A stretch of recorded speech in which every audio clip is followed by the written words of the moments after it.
자, 가자. 교재 109페이지.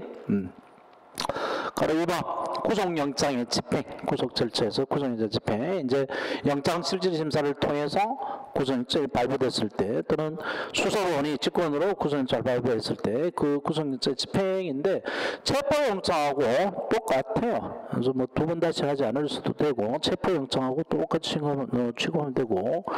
그러면 구속영장 집행은 검사의 지휘에서 사법경찰 관리가 집행한다는 것도 똑같죠. 그 다음에 고지 의무가 조금 다른가? 구속영장? 아마 큰 의미가 없다. 고지 의무. 피의자 체포의 경우에 뭘 고지해 줬어야 됐지? 피의병기잖아, 그죠? 똑같아요, 그죠? 구속할 때 피의병기고. 피고인 구속할 때가 뭐 거의 내용 같은데, 용어가 조금 다르죠? 범죄 사실, 범의병기야. 범의병기. 그래서 결국 그 피사실이 범죄 사실이 되는데요. 이걸로 네가 의심을 받고 있다, 네가 절도한 혐의를 의심을 받고 있다, 사기 혐의에 의심을 받고 있다, 그게 네가 범죄를 저지른 거다 같은 거단 말이야. 그래서 구별은 되는데, 그리고 요거는 사전고지 의무죠. 사전고지 의무. 하하, 그 사전이란 말을 넣으세요. 사전고지 의무. 2번 앞에다가 사전 고지 의무, 미리 고지해야 돼요. 근데 이제 문제 풀다가 조심해야 될 게, 피의자의 경우는 피의 사실에 피의병기 외워놓고 피고인에 대해서 범의병기를 외워놨는데, 피의자의 경우에 범죄 사실이라 이렇게 나온단 말이야. 범죄 사실이지. 그러면 이거 틀린 게 아닙니까? 피의자 피고인 구별을 하라고 하셨으니까 그렇게 질문을 많이 하는데, 이 법이 바뀌기 이전에 옛날 판례가 꽤나 많아요. 옛날 판례가. 그래서 2007년 개정에 대해 둘이 바뀌었지. 그전에는 피의자 피고인 구별 없이 그냥 범의병기로 똑같이 통용을 했거든. 그렇기 때문에 피의자의 경우에 범죄 사실을 뭐 고지해야 된다 그래도 내용상 틀린 게 아니에요. 용어상 다를 뿐이지. 내용상 범죄 사실이고 피의 사실이니까. 그래서 그렇게 나오더라도 틀린 것을 풀지 마시고 그냥 넘어가십시오. 객관식 문제 풀 때. 그 다음에 더 중요한 거는 실에 나왔던 거는 그 다음이죠. 그 다음 피고인 구속의 경우에 일화 사전 고지 의무는 피고를 구속하는 집행기관이 아니라 구속영장 발부하는 수사부 법관이 해야 되는 것이다. 법관이 법정에서 구속할 때 하는 거란 얘기죠. 법정 구속할 때. 그리고 이건 피고인의 절차상의 권리이므로 이것도 줄차는 넣으세요. 피고인이 갖는 절차상 권리입니다.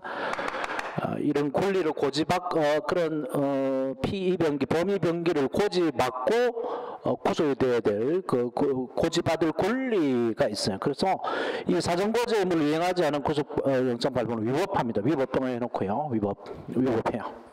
사전고지 의무를 이행하지 않은 구속은 위법합니다. 그런데 그걸 안 알려줬는데 범의병기, 네가 범죄 사실이 뭐고 구속의 이유가 뭐며 변호인 선임할 수 있고 뭐 변명할 기회가 있다. 이걸 안 알려줬는데 불구하고 피고인이 이미 변호를 선정해서 그 변호 아래 재판을 받았다면 이 절차적 권리가 사실상 보장되고 갔죠, 그죠? 그러면 위법하지 않습니다. 안타에다 동감해놓고.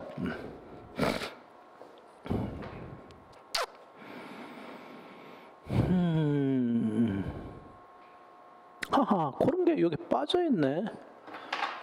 피고인의 절차상 권리이므로 그 말을 넣으세요. 피고인의 절차상의 권리이므로. 편집하면서 빠졌나 보네. 피고인의 절차상 권리이므로. 그런 이유가 들어가 있으면 좋죠. 그 다음에 영장의 제시는 체포영장하고 똑같아요. 그래서 그 사전 제시를 해야 되지만 급한 경우는 사후 제시도 할 수 있는 예외도 있다고 하는 거 체포영장하고 똑같고요. 그 다음에 구속 후의 문제 봐보죠. 111페이지 4 구속 후의 문제. 통지 의무 체포 통지와 같아요. 그래서 지체 없이 서면을 해야 되고 지체 없이라는 말은 24시간 해야 되는 거 체포영장하고 똑같고, 그 다음에 사후고지 의무 있죠, 그죠? 공익 발표 한 2개 해놔라. 사후고지 의무. 법원은 피고 구속한테는 즉시 공소 사실 유지와 공동함이 변호인 선임할 수 있음을 알리고 변동함이 그러면 공변이죠. 이걸 알려야 되고요. 이거는 사후 청문 절차에 관한 규정이기 때문에 이를 위반하더라도 위반이 아니다라고 하는 거 그런 것들을 또 조심하십시오. 그래서 사후 고지 의무를 이행 안 하면 그는 적법합니다. 사전 고지 의무 이행 안 하면 위법해요. 그 구속은 위법한 구속이 돼요. 그래서 아니다에다 동함해놓고 아니다. 이를 위반하더라도 위법은 아니다. 아니다 동그라미. 사전 고지 의무는 피고인이 갖는 절차적 권리라 그랬죠. 사전 고지 의무는. 근데 사후 고지 의무는 피고인이 갖는 절차적 권리가 아니고 사후에 이런 사유로 네가 구속이 됐던 것이다라고 들려주는 절차에 불과합니다. 청문 절차에 불과하죠. 그래서 그걸 위반했다 하더라도 위반이 아니다라고 하는 이 판례가 출제가 되고 있어요. 그 다음에 체포 구속된 피의자 피고인의 지위, 구속된 피의자 피고인의 지위.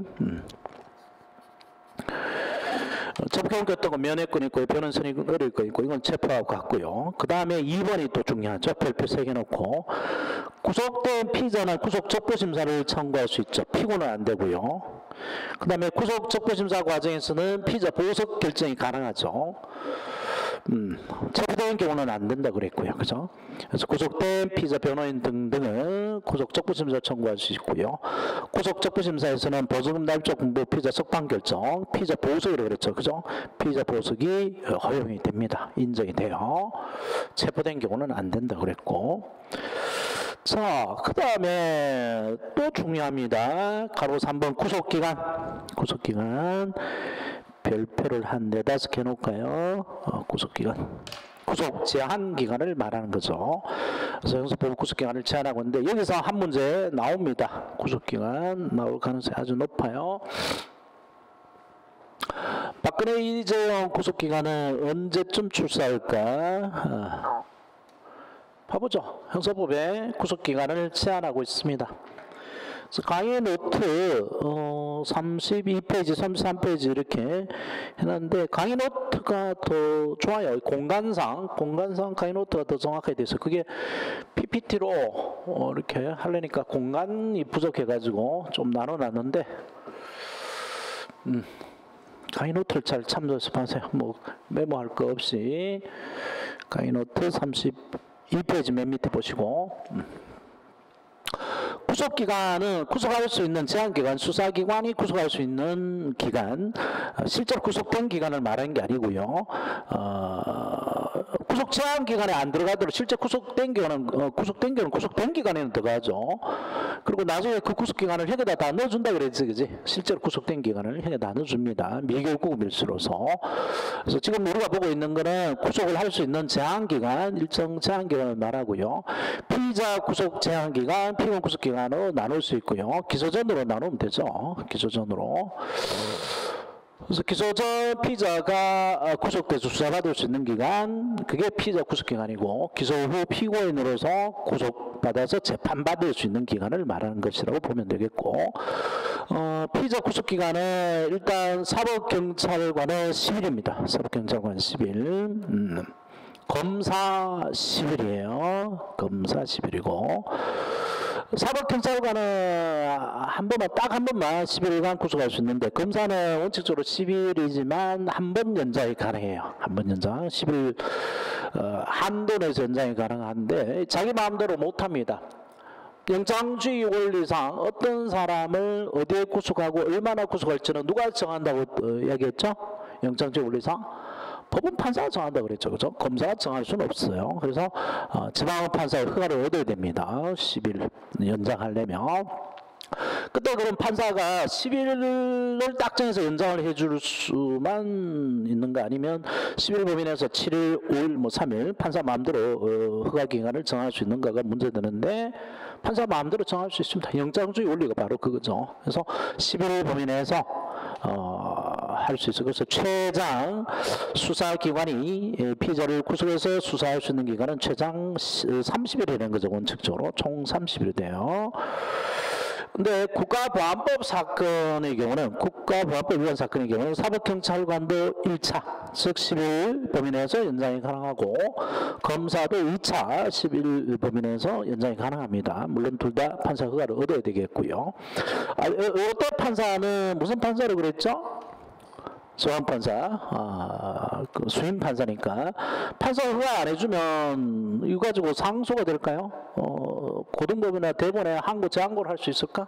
역시 안 된단 말이에요. 똑같은 논리로 수임판사 일반의 재판에 대해서는 상소를 허용하지 않습니다. 근데 국가보안법 11 이렇게 판사 허가를 연장할 수 있는데 그러면 국가보안법은 원칙적으로 총 50일 국가보안법 위반 사건은 총 50일 수사위원이 구속해서 피의자를 구속해서 수사할 수 있죠. 그런데 국가보안법 7조 사건하고 10조 사건은 불고제죄하고 고문찬양죄 있죠. 북한의 북칠고 춤출모 북한의 노래를 듣고 춤을 추거나 북한을 찬양하는 발언을 하게 되면 국가보안법상 처벌되는데 이때 11 연장한 것은 간단한 사건을 연장했다 그래서 신속한 재판을 받을 권리를 침해한다 해서 위헌 결정을 헌재가 내렸습니다. 그래서 이 두 분은 원칙적인 총 30일 내에만 구속할 수 있는 원칙으로 되돌아간 거죠. 자, 그런데 이제 그보다 더 중요하고 심에 많이 나왔던 게 이겁니다. 검사사법경찰관이 피의자를 구속했다 했을 때 구속영장이 떨어진 날로부터 순전히 계산해서 10일 이렇게 구속할 수 있는 것인지 아니면 체포하거나 구인해와가지고 구속으로 넘어갔다면 체포기간 다 포함해서 11일인지 이게 문제예요. 체포부터 계산한다면 체포기간 48시간을 포함해서 10일이니까 체포기간 48시간 뺀 나머지 8일만 순수하게 피고를 구속할 수 있다는 얘기가 되죠. 그래서 어느 게 문제인가 했는데 그걸 뺀 게 아니고 여기 포함된 겁니다. 그래서 실제로 체포 구인 구금은 요때부터 계산해서 10일이에요. 그래서 실제 구속할 수 있는 기간은 체포 기간을 뺀 나머지 8일 정도만 최장 8일 정도만 구속할 수 있게 되는 셈이죠. 그래서 어떻게 하면 수사기관의 구속기간을 줄일 건가를 연구해서 법을 만들었다 보시면 돼요. 자, 그다음에 피고인 구속기간은 이건 좀 더 복잡한데 피고인 구속기간은 기본이 일단 피고인이 되면 일단 피고인으로서 구속할 수 있는 기간이 2개월입니다. 피고인으로서. 그러면 1심에서 기본 2개월을 구속할 수 있다는 거죠. 1심에만 기본이 있습니다. 그리고 각 심급마다 2번 갱신할 수 있어요. 2개월 한도에서 2회씩. 2개월이 기본이고요. 2개월 한도 2회, 2심도 2개월 한도 2회, 3심도 2개월 한도 2회씩 갱신할 수 있습니다. 그래서 기본 2개월 이후에 신급마다 다시 2개월 이후에씩 하는 것은 갱신 개념이에요. 갱신합니다. 구속기간을. 그래서 1심은 총 6개월, 1심은 4개월, 3심 4개월에서 수사법원이 피고를 구속해서 재판할 수 있는 기간은 총 14개월이 되는 셈이죠. 그죠? 총 14개월. 그런데 2심, 3심의 경우에 부득이한 사유가 있어서 재판 기간이 이제 줄어들게 되면 1심하고 균형을 맞춰주려고 2심, 3심에서도 3회씩 연장할 수 있는 기회를 줘요. 3회씩. 그래서 이게 2심이 바로 항소심이지, 그지? 항소심. 3심이 상고심이잖아. 상고심. 이 둘을 통틀어 상소심이라 그럽니다. 상소심. 상소심 그러면 자꾸 이거 상고심을 하고 초보자들이 착각하는데 상소심 속에는 항소심, 상고심 다 있어요. 2심, 3심 다 있단 말이야. 2심, 3심 두 개 다 3회씩 연장이 가능하다고 하는 거 혼동하지 마시고. 그래서 이런 예외적인 경우에 부득이한 사유라는 말이 나와야 돼요. 예외의 경우에는 그럼 부득이한 사유가 있을 때에는 3회 연장이 가능하다. 그래서 그런 경우는 총 18회 수소법원 1심, 2심, 3심 통틀어 수소법원이 피고를 구속해서 재판할 수 있는 기간은 총 18개월이 되는 거죠. 18개월.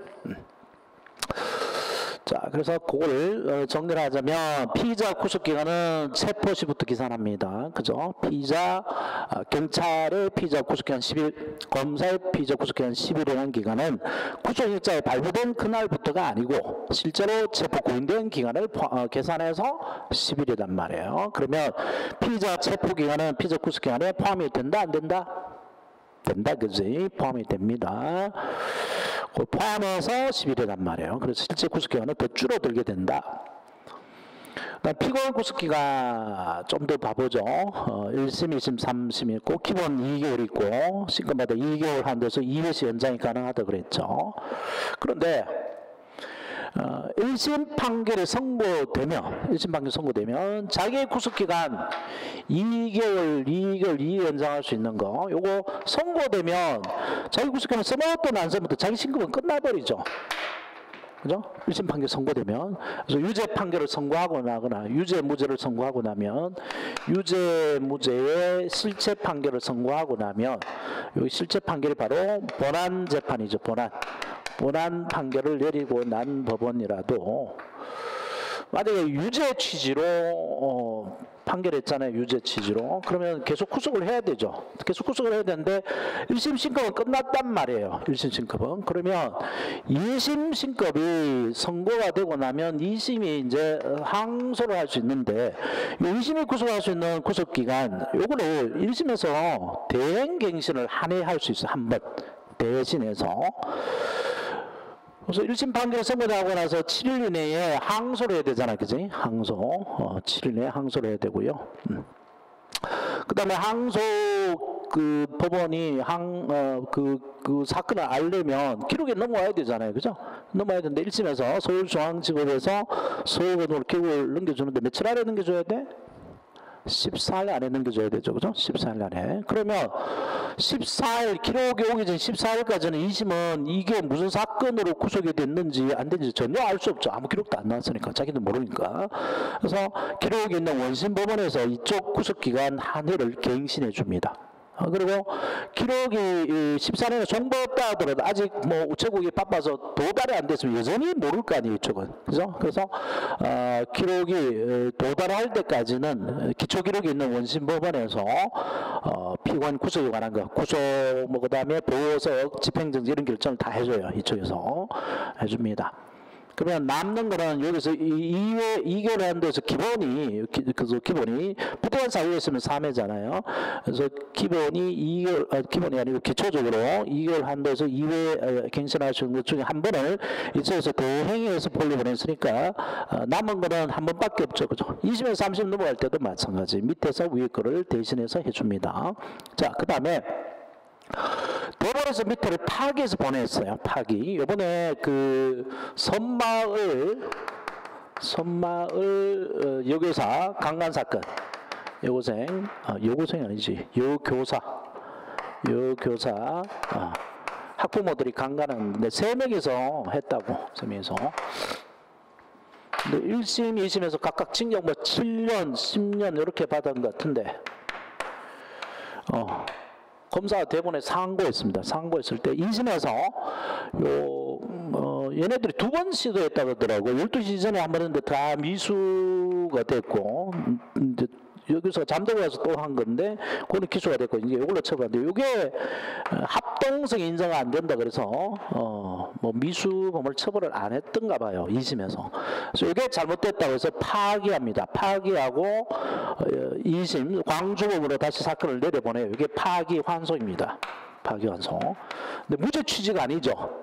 유죄죠. 유죄이고 형이 고까지 합하면 형이 지금 뭐 7년짜리가 10년, 10년짜리가 15년으로 더 바뀔 수가 있어요. 그래서 형을 더 때리라고 2심 재판이 형을 덜 때린 게 잘못됐다고 파기해서 내려보내면 이제 파기환송심이 열리는데 파기환송심은 다시 새로운 신급이 시작돼요. 새로운 신급 시작되니까 2개월 한도에서 2회 연장이 가능합니다. 부득이한 사유가 있으면 3회 연장도 가능하고. 그래서 파기환송심은 2심이 새로 열린단 말이야. 여기 대해서 상고라면 3심이 또 새로 열리는 거죠. 2개월 한도에서 2회, 부득이한 때 3회 연장이 할 수 있습니다. 그럴 때 이 경우처럼 선마을 교사 강간 사건인데 선마을이라는 게 신안이지, 신안, 그지? 신안 서점 저거 이거 뭐 관광객이 무서워서 아무도 안 간다 그러니까 언론에서 이제 그거를 빼준 거고요. 선말. 그래서 파기해서 환송해서 내려갈 때 이 사건처럼 유죄 취지로 파기하면 계속 걔들을 구속시켜 놔야 될 거 아니에요. 그죠? 그러면 파기 환송 판결을 선고하는 순간 자기 신급은 끝나요. 3심의 신급을 끝난단 말이에요. 대법원 신급은 끝나니까 자기들의 구속기간을 갱신 못 하잖아요. 그죠? 뭐 갱신했든 안 했든 못 하고 2심에 새로 시작되는 신급 새로운 신급에서 또 2개월 한도 이후 연장할 수 있는 것을 상소심에서 대법원에서 한번 대신 갱신해서 돌려보낼 수가 있습니다. 그래서 자기 신급이 끝나면 위의 신급, 자기 신급 끝나면 아래 신급의 구속기간을 대신 갱신할 수 있다는 것, 그런 것도 기억을 해두시고, 그게 아직까지 시험에는 본격적으로는 안 나왔어요. 자, 그래서 요거하고 비교하면 피자 구속기간은 체포시부터 계산한다고. 이걸 설명 안 했구나. 이거 중요한 거. 중요한 걸 설명 안 했네. 이거 설명하고 있어요. 그림을 넣어놨는데. 자, 아까 요거 다시 봐봐봐. 어려. 그다음 피의자 구속기간은 체포시부터 계산한다. 그래서 피의자 체포 기간이 피의자 구속기간에 들어간다 그랬어, 안 들어간다 그랬어? 들어간다 그랬지, 그지? 포함이 됩니다. 그래서 이걸 포함해서 요때부터 계산해서 피의자 구속기간을 계산한단 말이야. 그래서 실제 요 구속기간을 뺀 나머지 10일이라는 기간이 실제 피의자를 구속할 수 있는 기간 8일 정도밖에 안 남다 그랬죠. 그죠? 근데 피고인 구속기간도 똑같은 문제가 발생하죠. 그래서 요때부터 계산하는지 아니면 실제 피의자를 구속한 때부터 계산해서 6개월, 뭐 2개월 이렇게 해서 6개월인지 통찰합하면 14개월인지 이게 문제된단 말이야. 그래서 옛날에는 똑같은 논리로 피의자 체포기간이 피의자 구속기간에 들어간다 해서 체포도 계산한다. 똑같은 논리로 피고인 구속기간도 피의자 구속기간을 계산해서 6개월이다. 그렇게 계산했었어요. 논리적으로 똑같이 취급해야 되기 때문에. 그러면 그 논리에 의하면 피고인 구속기간 6개월은 피의자 구속기간을 뺀 나머지 5개월밖에 구속할 수 없게 되는 거죠. 총 수사기간, 구속기간, 피의자 구속기간 총 30일이 1심 구속기간 1개월을 빼버리니까. 근데 2007년 형사법이 재판이 시간이 많이 걸리도록 됐어요. 법을 그렇게 만들었단 말이에요. 서류 가지고 재판하지 못하고 일일이 읽도록 했단 말이에요. 그게 지금 가장 힘들어하는 쪽에가 박근혜 최순실 재판이에요. 일주일에 4번씩 재판받아. 빨리 재판하려고 한 거죠. 뭐 사건이 워낙 많으니까 이렇게 될 수도 있고. 근데 이쪽 입장에서 답답해 죽겠는 거야. 뻔한 건데 서류로 재판하면 되지. 그걸 갖고 와서 왜 일일이 다 읽어. 나 지쳐 죽겠는데 졸려 죽겠고 앉아있는 것 자체가 고문인데 누워 있어야 되는데. 그래서 계속 불만을 터뜨리죠. 빨리 재판해라. 빨리 해서 항소심 재판 받아보자. 뭐 이렇게 나와. 근데 이게 법이 그렇게 개정되면서 피고인 박근혜한테 충분하게 피고인 최순실에 충분하게 방어할 수 있도록 기회를 준 겁니다. 충분히 성실히 재판하도록. 그러다 보니까 구속기간이 실제 5개월밖에 안 되면 너무 짧죠. 그죠? 그래서 이 논리와 다르게 이 수사기관의 피의자 구속기간을 피고인 구속기간에 산입을 안 하도록 법을 만들었어요. 이 구속해서 피고인을 재판할 수 있는 기간을 늘려주기 위해서. 그래서 옛날에 논리하면 피고인 구속기간, 피의자 구속기간 포함해서 6개월인데 지금은 안 들어가는 거죠. 피의자 구속기간 안 들어가고 공소시기부터 계산해서 순전히 계산해서 6개월이 돼요. 그래서 그게 다릅니다. 자, 그걸 그 다음에 넣어놨죠. 피고인 구속기간은 공소시기부터 계산한다. 즉 피의자 구속에서 피고인 구속을 쭉 이어졌을 때 불구속으로 기소해서 뭐 피고인 당에서 구속됐다면 그때부터 계산하는 건 너무나 당연하니까 생각할 필요 없고, 피의자 구속에서 피고인 구속을 쭉 이어졌을 때 피고인 구속기간은 공소시기부터 계산합니다. 즉 피의자 구속기간은 피고인 구속기간에 이제 포함되지 않아요. 체포기간이 피의자 구속기간에 들어가는 거하고 다릅니다. 포함되는 거하고 달라요. 그 다음에 구속기간, 실제로 구속된 경우는 미결 구금일수로서 본형에 산입해 줍니다. 나중에 나온 형에 다 넣어주죠. 아무리 박근혜 협치해줄 구속이 뭐 오래됐다 하더라도 나중에 받을 형에는 다 넣어줘요. 그래서 불합리가 없죠. 형에 다 넣어주니까. 자, 요 뼈대를 가지고 책을 다시 한번 책에서 정리해 보십시다. 책에서. 이거 거꾸로 가고 있다. 먼저 그 피의자 구속기간, 객관식 공부할 때 법조문을 기억하세요. 그냥 11 이것만 머릿속에 남겨놓지 말고. 그래서 법조문에 이렇게 돼 있어요. 사법경찰관이 피의자를 구속한 데는 11일 내에 피의자를 검사에게 인치하지 않으면 석방해야 된다. 이게 법조문입니다. 이걸 가지고 사법경찰 구속기간이 10일이다. 이렇게 요약을 했던 거죠. 그래서 이게 시험에 문제 나옵니다. 또 검사가 피의자를 구속한 데 또는 사법경찰관으로부터 피의자를 인치를 받은 데는 10일 내에 공소를 제기하지 않으면 석방해야 된다. 이 문장을 기억을 하셔야 된단 말이에요. 그래서 기본서를 많이 읽어야 됩니다. 자, 그 다음에 112페이지 구속기간의 연장. 검사를 1차에 하나요. 10일 한도 내에서 판사 허가를 얻어 구속기간 연장할 수 있고, 그 다음에 이 연장기간은 10일로 고정되어 있는 게 아니고요. 판사가, 수임 판사, 영장 담당 판사가 정해줄 수 있습니다. 그 다음에 국가보안법 위반 사건의 경우는 사법경찰관도 1차, 검사도 2차 연장할 수 있습니다. 근데 7조 사건, 10조 사건은 위헌 결정을 받았죠. 그 다음에 구속기간 연장도 검사의 청구로 지방판사의 허가를 얻어야 됩니다. 연장 불허 결정에 대한 불복할 수 없어요. 똑같은 논리, 아까 구속영장 청구 기각 결정에 대한 대응 판례처럼 똑같은 논리로 안 해주죠. 그 판례가 똑같이 나와 있고요. 자, 그 다음에 3번 기산일, 계산하기 시작하는 일이죠. 계산을 일으키는 날인데, 피의자가 체포, 긴급체포, 현행체포 또는 구인된 경우에 사법경찰관 검사의 구속기간은 피해자를 체포, 구인한 후부터 계산합니다. 줄쳐놓으세요. 이거 아주 많이 나와요. 체포, 구인한 후부터 계산한다. 저 앞에 체포 후에 문제에서 나왔었던 거죠. 그 다음에 구속기간 연장 허가 결정이 있는 경우에 연장기간은 구속기간 만료일 다음 날부터, 다음 날이 또 별표에서 다음 날. 구속기간 만료일, 오늘 7일 맞나? 7일이면 7일까지 들어가면 7일 24시까지란 얘기죠. 그래서 요 기간이 만료됐으면 그 다음 날 8일 0시부터 계산하는 거죠. 8일 0시부터.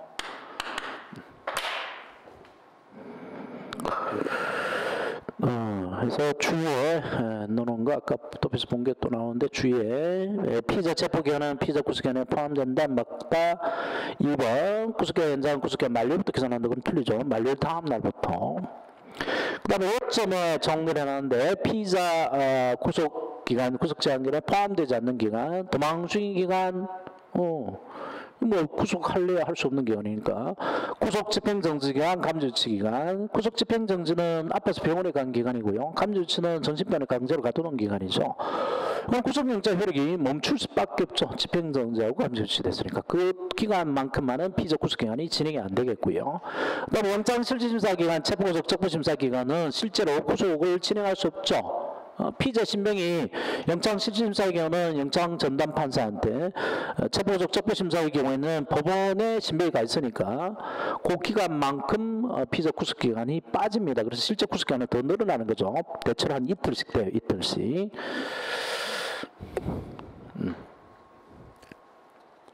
자, 그 다음에 뒤에 넘기면 113페이지 피고인 구속기간에 나오죠.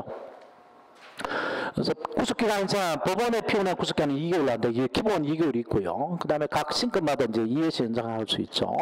특히 구속을 개설할 필요가 있는 경우는 신급마다 2개월 단위로 2차에 하나요 갱신할 수 있습니다. 다시 갱신하는 거죠. 근데 상소심은 상소심 줄쳐놓고, 변호인 또는 피고인 또는 변호인 신청한 증거조사 상소를 보충하는 서면의 제출 등으로 추가 심리가 필요한 부득이한 경우, 여기 나와야 돼요. 부득이한 경우 별표 놓고요. 이 말이 나와야 돼요. 부득이한 경우에는 3차 안에 갱신할 수 있다. 이 말 없으면 그냥 2차 안에 갱신할 수 있는 것으로 푸셔야 돼요. 예? 이 말, 부득이한 말, 이런 말이 없으면. 그 다음 원심 판결 선고 후 상소기간 중, 상소기간이 며칠이야? 항소기간 7일, 상소기간 7일이지, 그지? 상소기간 중 또는 상소 중인 사건, 상소기간 중 상소를 한 다음에 그에 관한 구속기간 갱신은 소송 기록이 원심법원에 때는 원심법원이 항소했을 때는 1심이, 상고했을 때는 2심이 해야 되죠. 이걸 대행갱신이라고 말합니다. 대신 갱신해 준 거죠. 근데 소송 기록이 상소분에 도달할 때까지 14일 이내에 소송 기록을 송부해야 되는데 아직 상소분에 도달하면 상소분은 그 사건을 모르죠. 모르기 때문에 원심법원이 피고인의 구속이나 구속기한 갱신, 못 나가서 보석, 집행정지 이런 결정도 해줘야 됩니다. 원심이 해야 돼요. 그러면 원심이 판결 선고한 다음에 피고인을 계속 구속할 권한이 있어 없어? 원심이. 그래서 구속 권한이 있는 거지. 2심의 구속을 대신에 행사해서 구속할 수 있는 권한이 있어요. 그걸 확인한 판례가 바로 나와 있죠. 요거 다시 한번, 아까 이야기한 거잖아요. 그래서 1심 선고 나오고 나서 7일 기간 항소장 원심이 냅니다. 그러면 이쪽에서 넘겨주는데 2심은 기록이 와야 된단 말이야. 그래서 요 기간, 또는, 똑같아요. 2심에서 3심 넘어갈 때 요 기간 또는, 요거를 이쪽 이후 연장한 것을 1심에서 대신한단 말이야. 그다음 파기환송할 때도 이쪽에서 갱신할 것을 상소실에서 연장해서 돌려보낼 수가 있단 말이죠. 그래서 원심법원, 상소분에 도달하기까지 원심법원이 한다. 따라서 부구속 상태의 피고인에 대하여 본안 재판을 선고하는 원심법원은 그 선고 이후에도 피고인을 구속할 권한이 있다. 자기 신급은 끝났으니까 상소심 구속기간을 대신 갱신해서 구속할 권한이 있게 됩니다. 나가서 이송, 파기환송 또는 파기이송 중의 사건에 관한 피고인 구속이나 구속기간 갱신의 결정은 소송 기록이 이송 또는 환송물에 도달하기까지, 하급심에 도달하기까지는 이송 또는 환송하는 법원이 상소심이 일을 해야 됩니다. 대행갱신을 해주는 거죠. 그걸 또 확인한 판례가 그 밑에 있어요. 그 밑에 판례. 법원의 파기 환송 판결에 의해 사건을 환송받은 법원은 형사법 92조 1항 규정에 따라 2월의 구속기간이 만료되면, 기본 구속기간 2월이죠. 2월 기간이 만료되면 특히 계속할 필요가 있는 경우는 2차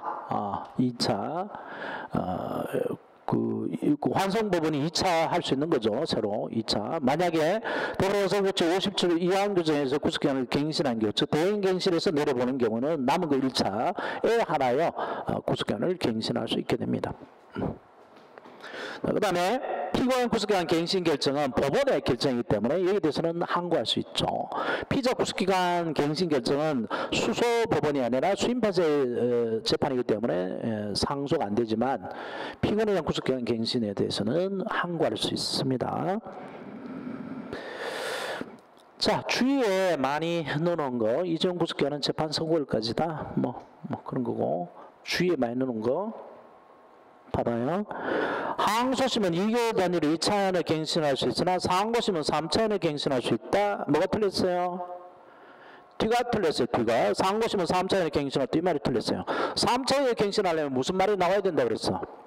부득이한이라는 말이 나와야 되죠. 추가 심리가 부득이한, 그 말이 나와야 돼요. 그거 없으면 2차. 2번 부구속 상태에서 피고인에 대해 본안 재판을 선고하는 원심법원은 그 선고 이후에는 피고인을 구속할 권한이 없다. 그럼 틀려요. 구속할 권한이 있어요. 위의 것을 대신 갱신할 수 있습니다. 자, 그 다음에 시험에 또 많이 나왔던 게 이 바로 기산일이죠. 기산일 114페이지 동그라미 3번 기산일. 공소제기 전부터 구속된 경우, 즉 구속 기소된 경우, 피적 구속에서 쭉 연결된 경우입니다. 공소제기 전에 체포, 구인, 구금기간은 피고인 구속기간에 산업이 돼야 안 돼요? 안 된다 그랬죠. 출처가 별표 3개쯤 다루면서 가장 많이 출제돼요. 공소제기 전에 체포, 구인, 구금기간은 피고인 구속기간에 산입되지 않습니다. 그만큼 피고인 구속기간을 확보해주기 위한 거죠. 따라서 피적 구속기간은 피고인 구속기간에 포함되지 아니하고 제1심의 구속기간의 기산점은 공소제기 시가 된다. 이것도 줄쳐놓고 1심의 구속기간의 기산점은 공소제기 시가 된다.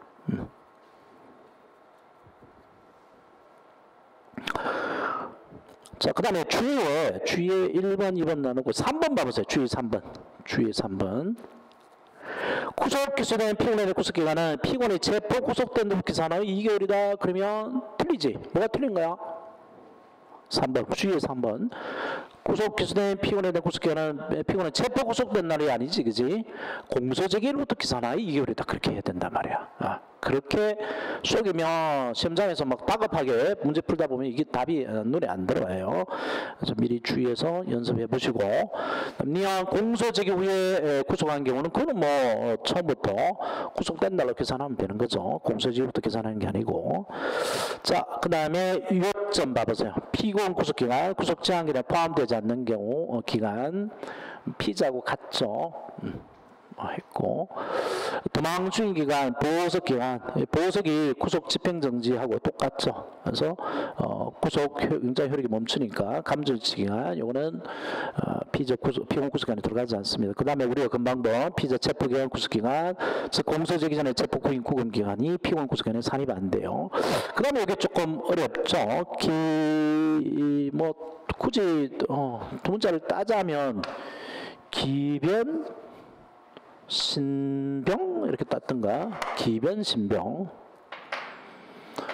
공과절 전제기간인데 요또는 재판을 해서는 안 되는 기간입니다. 기피 신청하는 게 재판부 교체 신청인데 뭐 일방 검사한테 일방으로 또 피고한테 일방으로 유리한 재판하니까 당신한테 재판 안 받아 이런 건데 기피 신청이 옳은지 그런지 판단할 때까지 멈춰야 되기 때문에 피고인 구속기간도 따라서 멈추죠. 공소장 변경, 피고한테 불이익하게 공소한 변경이 되면 피고인 방어권 보장에서 소송 절차 진행을 멈춰요. 그다음 피고인의 심신상태쯤에 피고인의 뭐 미쳤거나 아프다 이럴 때도 피고인의 뭐 정신이 돌아오거나 질병 치유할 때까지 소송 절차를 멈추죠. 그러면 구속기간도 자동차로 멈춰요. 그래서 구속기간이 진행이 안 되죠. 재판을 진행할 수 없는 기간이니까.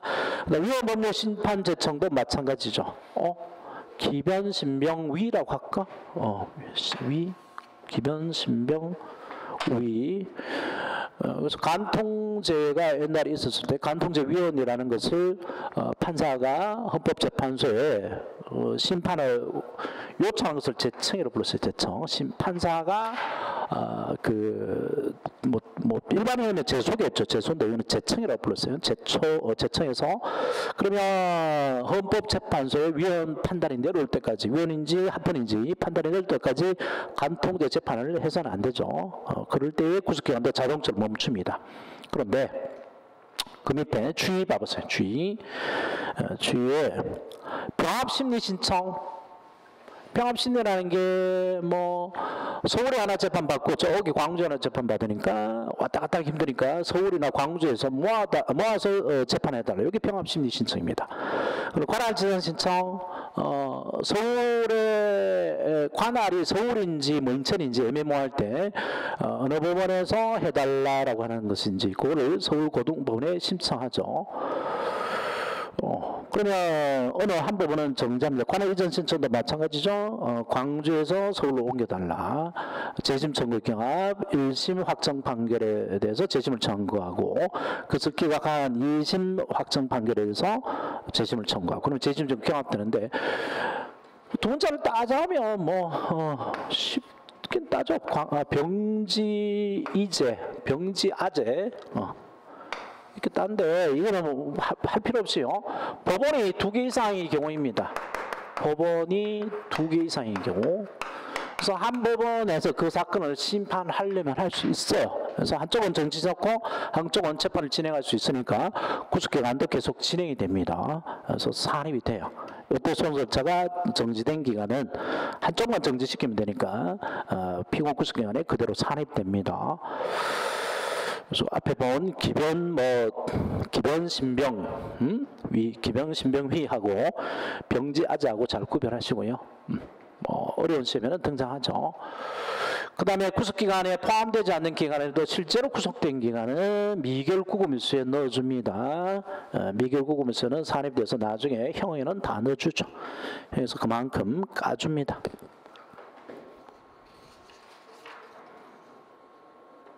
자, 그 다음에 기간의 산정 봐볼까요? 115페이지 기간 계산의 산정. 이것도 이거 알아야 돼요. 가끔 아주 가끔이지만 숫자 계산하는 게 나와요. 구속기간의 구속기간 만료가 언제까지냐 계산하게 나오는데 일단 원칙을 봐보죠. 시로서 계산하는 것은 아니고 빼고 시로서 계산하는 건 즉시 계산하고 일원론으로 계산하는 것은 초를 산입하지 않는다.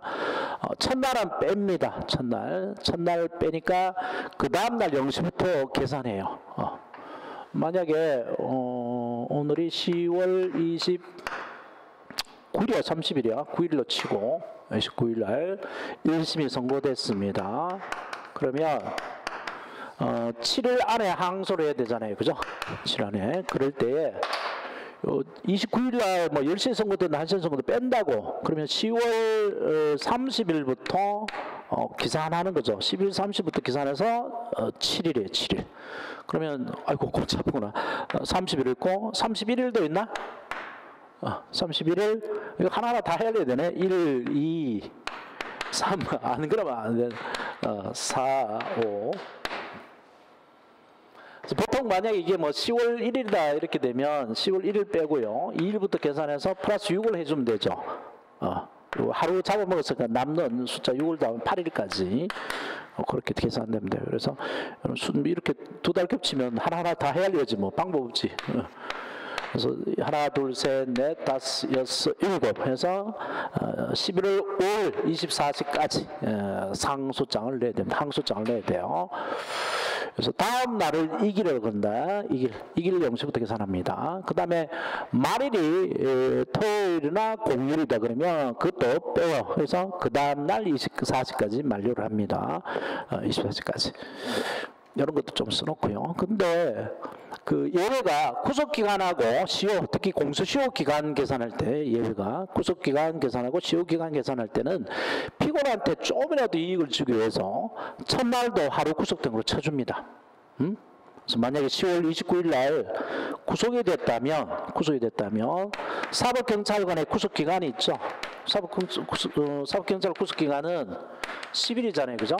그래서 언제까지 10일이냐 이게 문제인데 29일 이것도 하루를 친다고 하루를 쳐요. 그래서 29일 하루 계산해서 29일부터 바로 계산하면 되는 거죠. 그래서 그 29일부터 하루를 치니까 나머지 9를 더하면 되는 거죠. 만약 그래서 1일 날 구속이 됐다 1일 쳐가지고 9를 더하면 그냥 10일이죠. 10일 24시까지 구속할 수 있게 되는 거예요.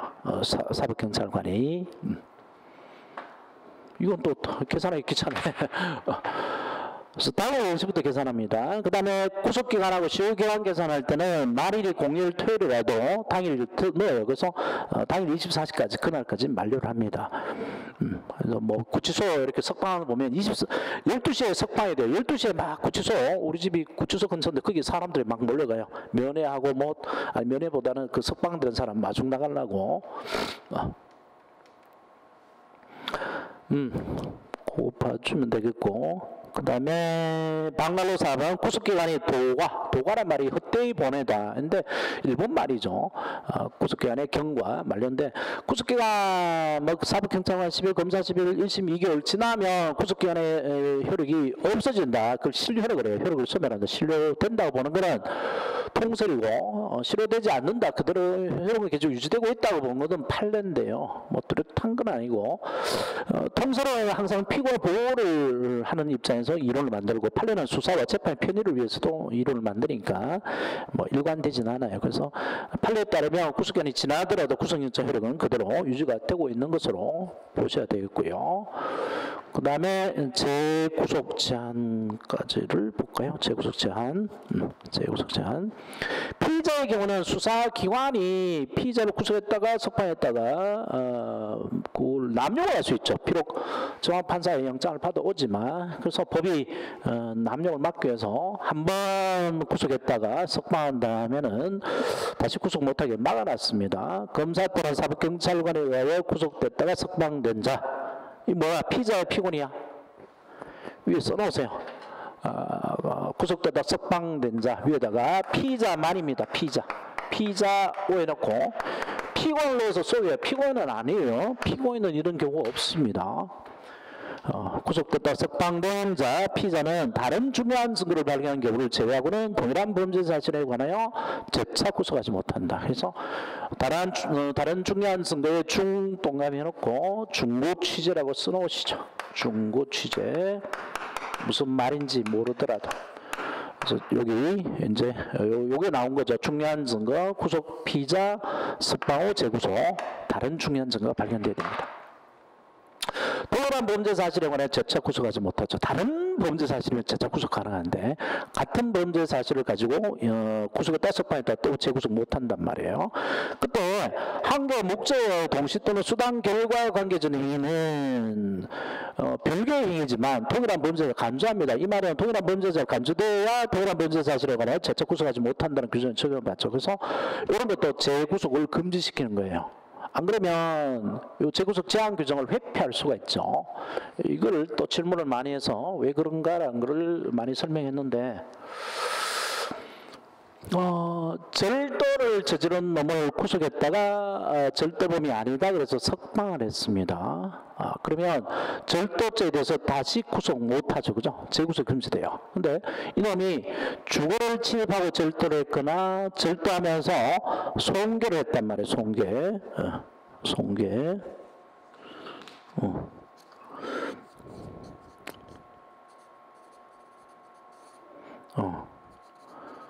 그러면 절도에 대해서는 다시 구속하는 게 금지되니까 경찰이나 검사가 요 절도죄 수단인 주거 침입죄도 구속하거나 동시에 했던 손괴죄도 구속하면 재구속 제한 규정을 피하게 되는 거죠. 그죠? 그래서 법이 요것과 수단 관계 저질른 범죄, 수단 관계에서 행해진 범죄, 동시에 행해진 범죄는 동일한 범죄로 절도죄하고 같은 범죄로 봐버립니다. 그래서 이것도 재구속이 금지되도록 한 거죠. 그래서 한계 목적을 동시 또는 수단 결과에 관계에서 행하지 않는 동일한 범죄자를 간주한다. 즉 재구속이 금지된다는 겁니다. 그다음에 피고한 구속의 경우는 그런 제한이 없다고요. 법원에 대한 피고한 구속의 경우는 재구속 제한이 없습니다. 그래서 이거를 피고원으로 여기서 많이 쓰고 포인트 체크에 그 얘기 나오나? 봐봐. 주의 2번에 봐봐요. 주의 2번에. 법원에 의해 구속됐다 석방된 피고는 다른 중요한 증거로 발견한 경우 제하고는 동일한 범죄 사실을 관해 재차 구속을 못한다. 풀렸죠? 법원에 의해서 구속된 석방된 피고는 이런 제한이 없다고요. 수사기관에 구속되다 석방된 피의자면 이런 제한이 있어요. 참. 그 다음에 판례가 왜 어디 갔지? 판례가? 그렇게 중요하지 않는 거구나. 그래서 판례 넘어가고. 자, 오늘은 여기까지만 하십시다. 수고 많았어요.